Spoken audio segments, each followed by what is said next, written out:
ব্যাংকে কিভাবে educational loan পাওয়ার জন্য আবেদন করবে, আজকে আমি তোমাদের সেই একটি ফরম্যাট লিখে দিচ্ছি।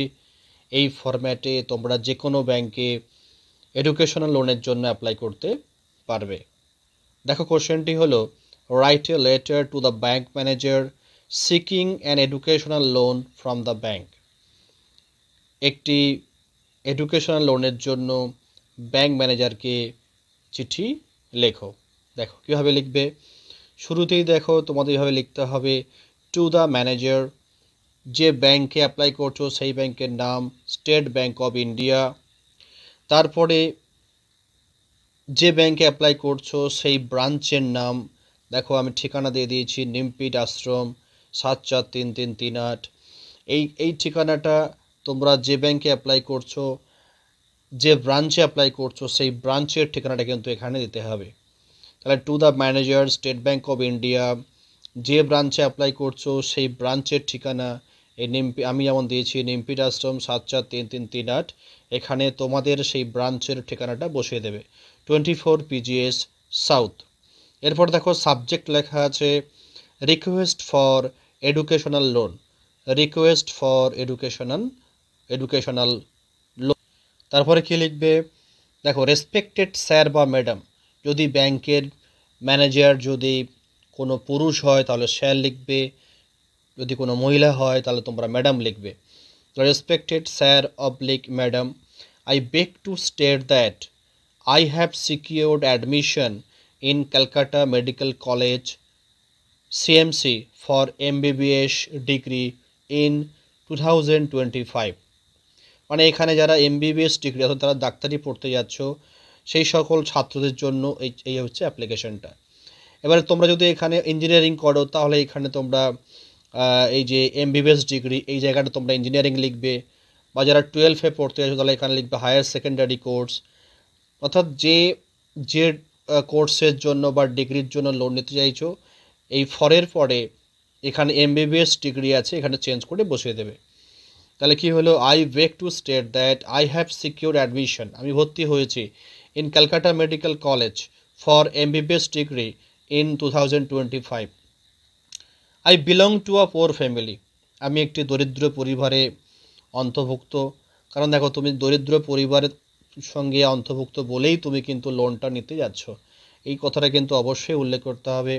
I belong to a poor family, so তাই আই নিড, আমার প্রয়োজন, অ্যান এডুকেশনাল লোন, একটা এডুকেশনাল লোনের প্রয়োজন, from your esteemed bank to pursue মানে হচ্ছে পড়াশোনা চালিয়ে যেতে, মাই MBBS ডিগ্রি, আমার MBBS ডিগ্রি চালিয়ে যাওয়ার জন্য আপনার ব্যাংক থেকে একটা এডুকেশনাল লোনের প্রয়োজন আছে। The total course fee is রেজ 30 লাখ। দেখো এইটা করতে গেলে কোর্স ফি কত, আমি এখানে একটা আনুমানিক বসিয়ে দিয়েছি 30 লাখ, এখানে তোমরা যেমনটি প্রয়োজন তেমনটি লিখবে। আই রিকোয়ার, আমার প্রয়োজন, এ লোন অফ রেজ 50 লাখ, আমার লোন কত প্রয়োজন, 50 লাখ টাকার প্রয়োজন। কেন, to cover the tuition fees, তাহলে এই 50 লাখ টাকা কেন প্রয়োজন না, আমার টিউশন ফিস কভার করবে, লিভিং এক্সপেন্সেস অর্থাৎ অ্যাকোমোডেশন, যেখানে তুমি থাকবে সেখানকার খরচ, বই কিনতে হবে books, and other related cost, এবং আরও প্রাসঙ্গিক কিছু খরচ রয়েছে, এই মিলে মোট আমার লাগবে 50 লাখ টাকা। তাহলে কোর্স ফি কত, 30 লাখ টাকা, এবং আনুষঙ্গিক সমস্ত খরচ মিলে আমার লাগবে 50 লাখ টাকা।